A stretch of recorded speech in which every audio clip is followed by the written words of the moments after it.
क्या आपने कभी ऐसी कहानी सुनी जहां एक लड़की की शादी सांप से हो गई? ये सुनकर रोंगटे खड़े हो जाते हैं, है ना?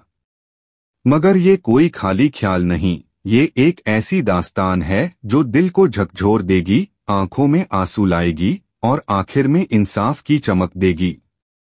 तो तैयार हो जाइए, हम आपको ले चलते हैं उस पुराने जमाने की दुनिया में जहां एक बादशाह का जंगल का सफर एक लड़की की जिंदगी बदल देगा, हर पल आपको बांधे रखेगा। तो अंत तक सुनते रहिए। कहते हैं पुराने वक्त में जिंदगी जैसे धीरे धीरे सांस लेती थी। वक्त ना तो इतना तेज भागता था, ना लोग इतनी जल्दी बदलते थे। हवाएं जैसे फुसफुसाती और सूरज की किरणें जमीन को नरम लहजे में छूती।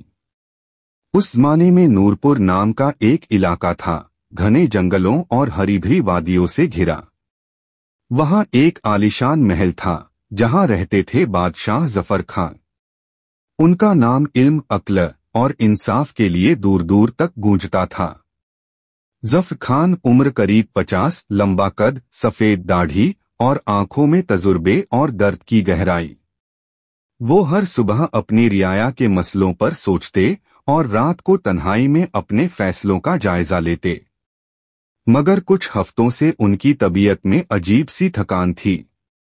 ना वो पहले की तरह दिल से बातें करते, ना अपने बाग बगीचों में टहलते। शाही हकीम को बुलाया गया। हकीम ने नब्ज देखी, आंखों की रंगत जांची और मुस्कुराते हुए बोला, बादशाह सलामत, ये बीमारी नहीं, बस थकान है। जंगल में सैर करें, शिकार करें, दिल दिमाग ताजा हो जाएगा। अगली सुबह महल में हलचल मच गई।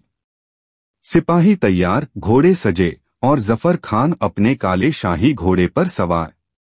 एक हल्की चादर ओढ़े, आंखों में शिकार की तलब लिए वो जंगल की सैर को निकले। रास्ते में पेड़ों की हरियाली, नदियों की मधुर आवाज और जंगल की खामोशी सुकून दे रही थी। कुछ घंटों बाद जब काफिला जंगल के गहरे हिस्से में पहुंचा, तभी एक हिरण, दूधिया सफेद रंग का, झाड़ियों से निकलकर भागा। वाह, ऐसा हिरण तो मैंने कभी नहीं देखा। जफर खान ने बिना किसी को बताए घोड़े की लगाम खींची और हिरण के पीछे दौड़ पड़े। घोड़ा तेज था, मगर हिरण जैसे हवा में उड़ रहा था।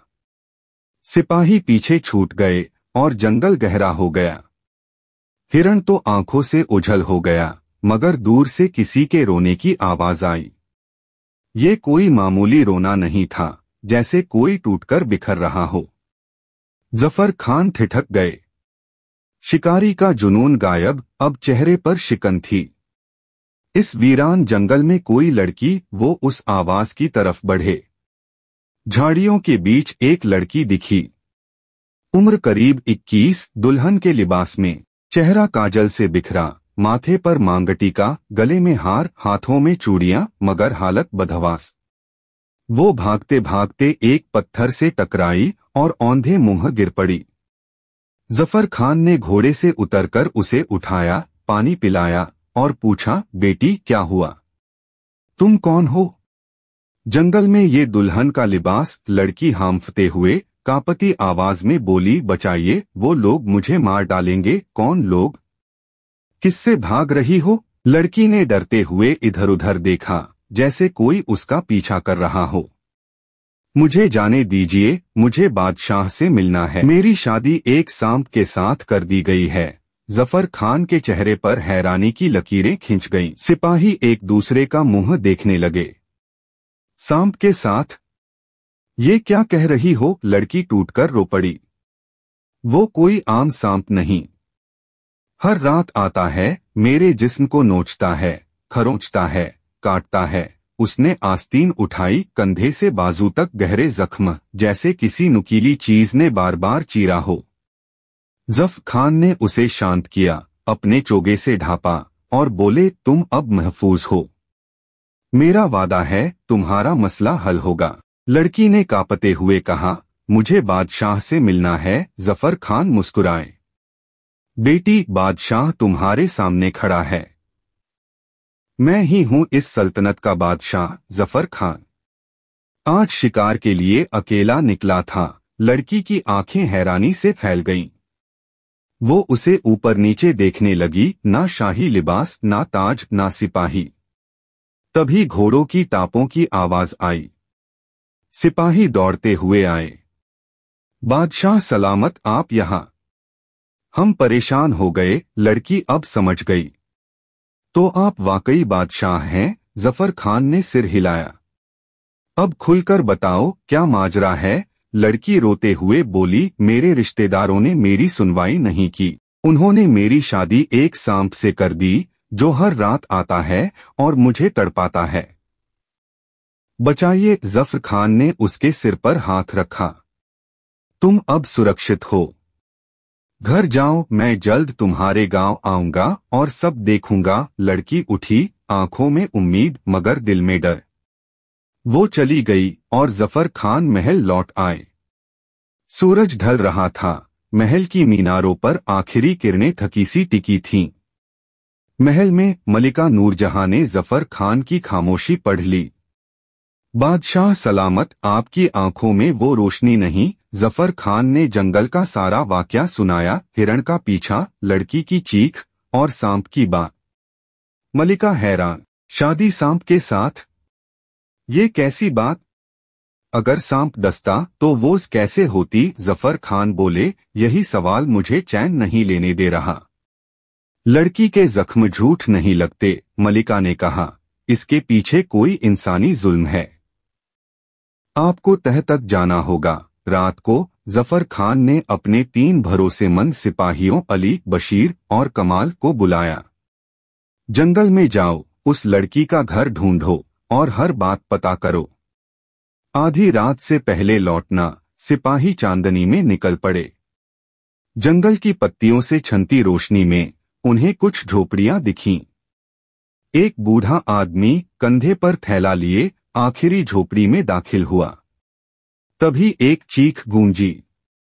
सिपाही अंदर घुसे। वही लड़की गुलनार, दुल्हन के लिबास में, बेहोश, जख्मों से भरी। मगर वो आदमी गायब। एक छोटा दरवाजा दिखा, शायद वो वहां से भागा। सिपाही गुलनार को महल के शिफाखाने ले आए। हकीम और हकीमा ने जख्म देखे। ये सांप के नहीं, किसी इंसान की शातिर हरकत है। जफर खान ने हुक्म दिया, इसका इलाज गुप्त रखो, किसी को खबर ना हो। अगली सुबह जफर खान सादे लिबास में जंगल गए।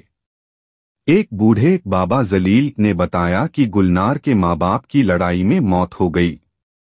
एक ढोंगी कालू जादूगर ने कहा कि गुलनार पर साया है और उसकी शादी सांप से कर दी गई। 3 रातें सांप के साथ गुजारने के बाद ही कोई उससे शादी कर सकता है। गांव वाले डर से चुप थे। जफर खान का गुस्सा भड़क उठा। वो महल लौटे और वजीर फारूक के साथ जंगल गए। कालू को एक सूखे पेड़ के नीचे पकड़ा, जो अजीब हरकतें कर रहा था। सिपाही ने फुसफुसाया, यही वो शख्स है जो रात झोपड़ी में गया था। कालू गुलनार की झोपड़ी में गया, मगर वहां सिपाही था।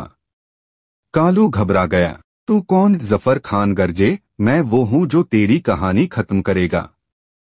कालू ने कबूल किया, मैं डर से ताकत बनाता हूं। गुलनार की मां को धोखा दिया और अब ये मेरी हवस का शिकार थी। जफर खान ने उसे जाल में फंसाया और महल ले आए। अगले दिन शाही मैदान में भीड़ जुटी। जफर खान ने कालू को सबके सामने लाया। ये वो शख्स है जिसने गुलनार को रौंदा, गांव को डराया। कालू हंसा। वो सांप नकली था, रस्सी और लकड़ी का। मैं ही उसे नोचता था। भीड़ गुस्से से उबल पड़ी। मारो इसे। मगर जफर खान बोले, इंसाफ भीड़ से नहीं, कानून से होगा। कालू ने गुलनार की मां को धोखा देने और गांव को डराने की बात कबूल की। जफर खान ने तलवार से उसकी गर्दन उड़ा दी। गुलनार, जो दरबार के कोने में खड़ी थी, अब सुकून में थी। जफर खान ने उससे कहा, बेटी, मैं तुम्हारी शादी अपने सिपाही अली से करना चाहता हूं। गुलनार और अली ने हामी भरी। उसी शाम महल में सादा मगर खुशी भरी शादी हुई। गुलनार को नया घर मिला और जफर खान ने हुक्म दिया, अब कोई ढोंगी किसी बेटी को नहीं डराएगा। ये कहानी खत्म नहीं होती, ये एक सबक है। गुलनार एक मिसाल बनी और जफर खान का नाम इंसाफ की किताब में हमेशा चमकता रहा।